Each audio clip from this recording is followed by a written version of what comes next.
Hey, so if you found yourself here, welcome. I am Brooke, and I have been wanting to be a full-time YouTuber for a long time, but I've never posted consistently or created a niche that I stuck with. So that is the challenge, is to consistently post, pick a lane, and just create a YouTube channel, and you're along for the journey. So yeah, the value I want to add is that hopefully if you're someone watching this and you also want to create a YouTube channel in 2026, you can, and there's still tons of new people joining YouTube every day. So some background. I am currently 38 years old, but I started getting really excited about filmmaking when I was about 7 years old. I would watch my cousins filming like this silent film movie, like a Charlie Chaplin movie, when I was just really tiny. And they were like my cool older cousins making this super cool video. I think they were using a Hi8 camcorder, and they were turning it into a silent film. No, they were shooting with an old school camera with film, like actual film. So I got to notice that process and be part of it. I made a cameo as a 7-year-old. And then since then, I knew I was destined to be a filmmaker. So then fast forward, I was in middle school, and I got a camcorder for Christmas. Actually, sorry, my twin sister got a camcorder for Christmas, and then I asked if I could borrow it, and then I started making these really silly videos where I would ask her to dress up as an alien, and I took our closet and outlined it with tinfoil, and I made all these silly videos. And then I had a public access TV station be okay with having me put a TV show called Randomosity on public access in Burlington, Vermont, which is where I'm from originally. I've lived a lot of places since then. So I made this TV series in exchange for them giving me all the different equipment to use. So we were using like better cameras, and I got, I don't know, like 10 of my friends to come make these videos with me. It was kind of like Jackass, but with a bunch of girls. We did a lot of silly things like Marco Polo in the cornfield. We made these goggles, like homemade goggles out of plastic cups. And then we also interviewed business owners, like at a longboard shop. We went longboarding. We did ski videos since we grew up in the mountains. It was definitely like my training ground, and it was so fun. I still look back and think that was the most fun time, hanging out with friends and making these silly videos.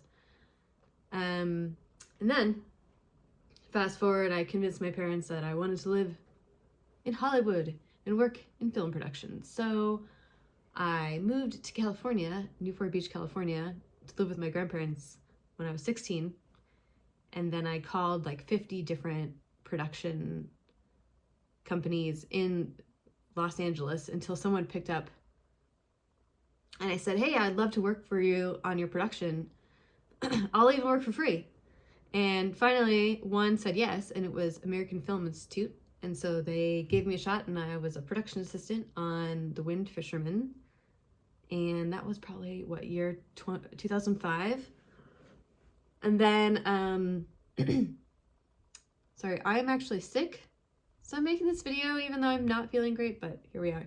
Gotta start somewhere, right? So anyway, yes, I worked on The Wind Fisherman, and then from there, a bunch of people like working with me, and then I was offered a second AD role on an HBO pilot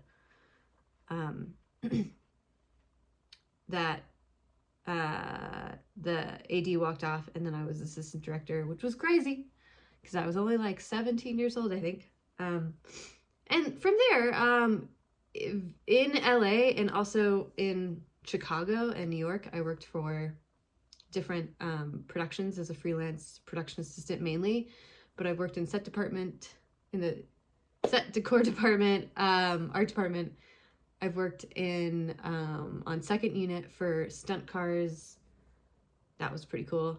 And then I also worked in props.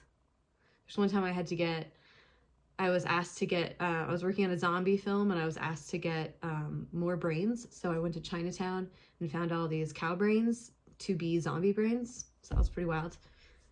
And yeah, so I've done a lot of big production stuff where I've worked with a crew up to 200.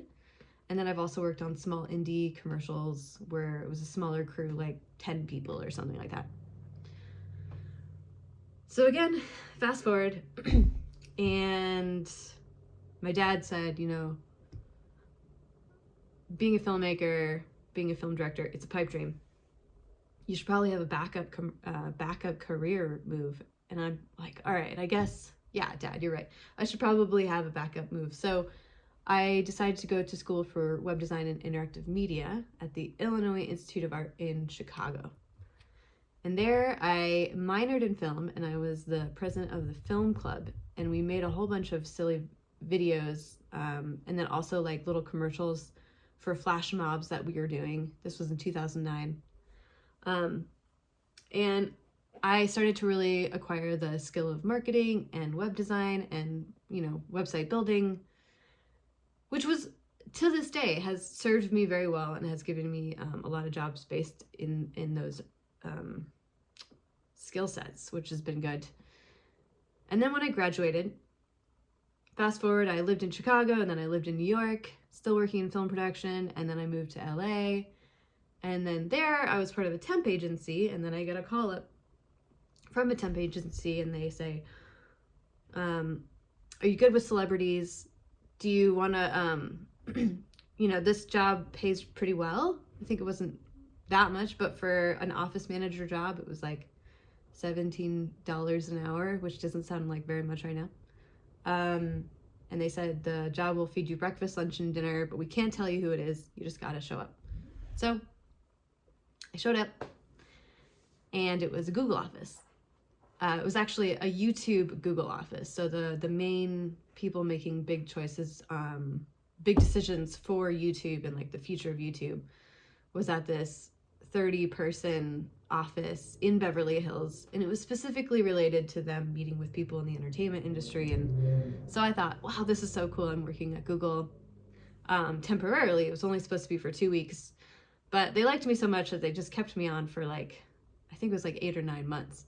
And I was just an office manager, but I was able to sit in on meetings and like lunch meetings with people that were talking about the future of YouTube. And this was in 2013.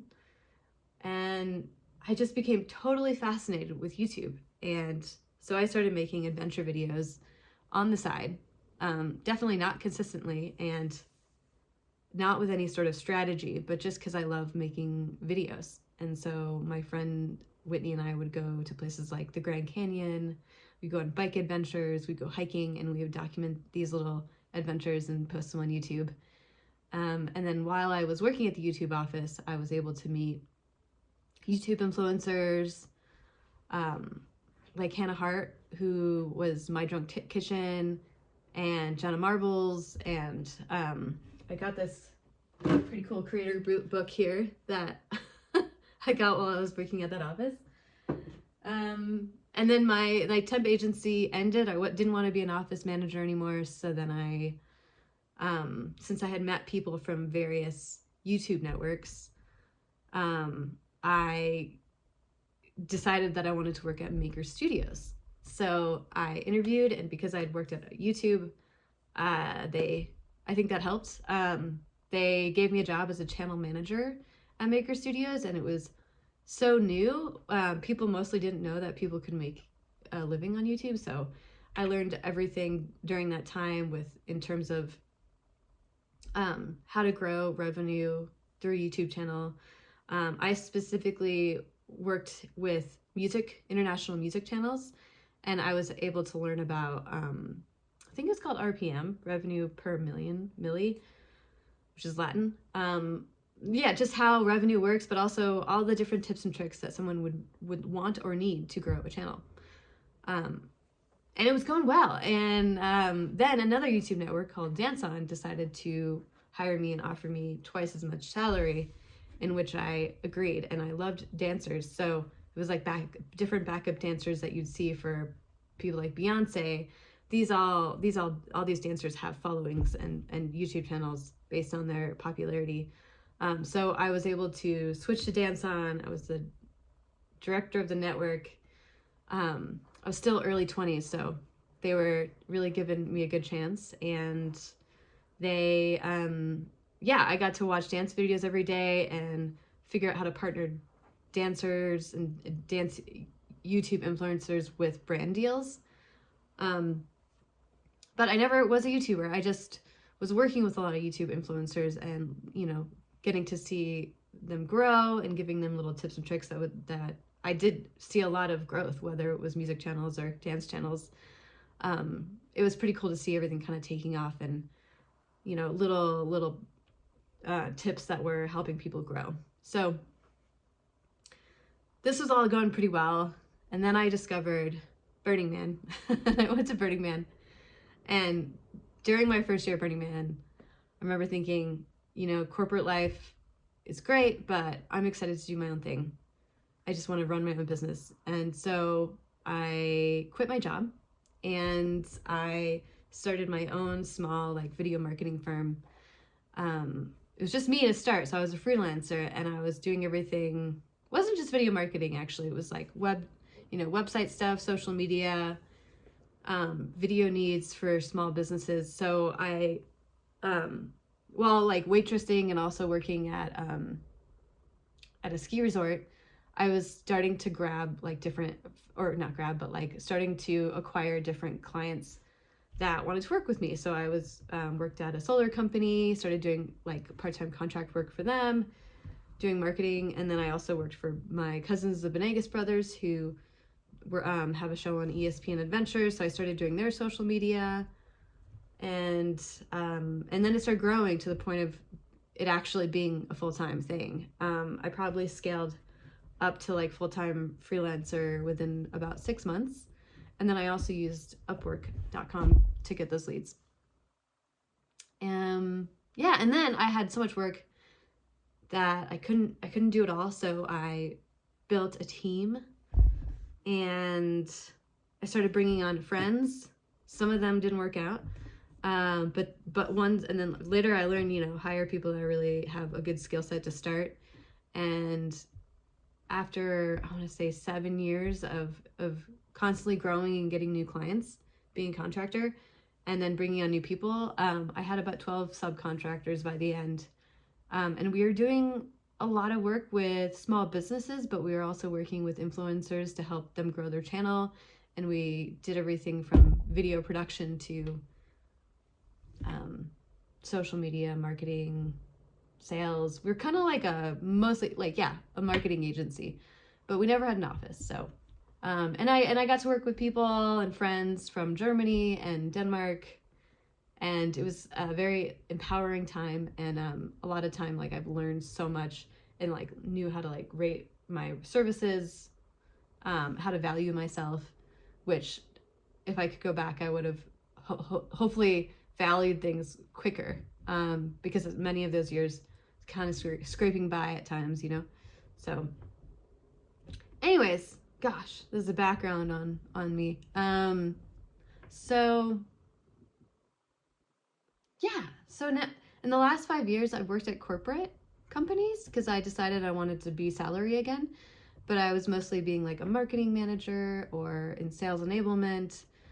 But I got farther and farther away from creating video content like I used to love doing. And it was my first love. So now I'm back in wanting to create and actually be a YouTuber. And I know it's going to require me to be consistent, and believe in myself, even though I'm, older and not young anymore, but I'm seasoned I'm a seasoned professional and I have a lot of value, I think, and I have smarts in terms of how to make this all go. So anyone starting out, you know, I could see it being kind of daunting and scary. But really, if you focus on having fun with it and being consistent and just seeing it as this kind of fun, cool, creative experiment, it could work out. Who knows, right? So let's see. This is my office. It's where I paint, but also, you know, this is my screen here. I have a gigantic screen. I look outside. I live in Missoula, Montana currently, and I love it. It's great. And yeah, just gotta figure out like the next steps, which is probably like digging out my cameras and my microphones and figuring out what works now. Since it's 2026, like there's probably better equipment that I could get. I don't know. I've been watching a crazy amount of YouTube videos to get ideas, trying not to feel overwhelmed, and literally pushing the record button has probably been the hardest part. So we'll see if this video goes live. I hope it does. Because I got to start somewhere, right? That's the thing. You got to start somewhere. And I just watched a video and someone's like, post at least 4 videos to start, which makes total sense, because if someone likes who you are, or is entertained or gets value out of your videos, then they're hopefully going to pick another video and subscribe and maybe want to be part of your journey. So let's do 1,000 subscribers by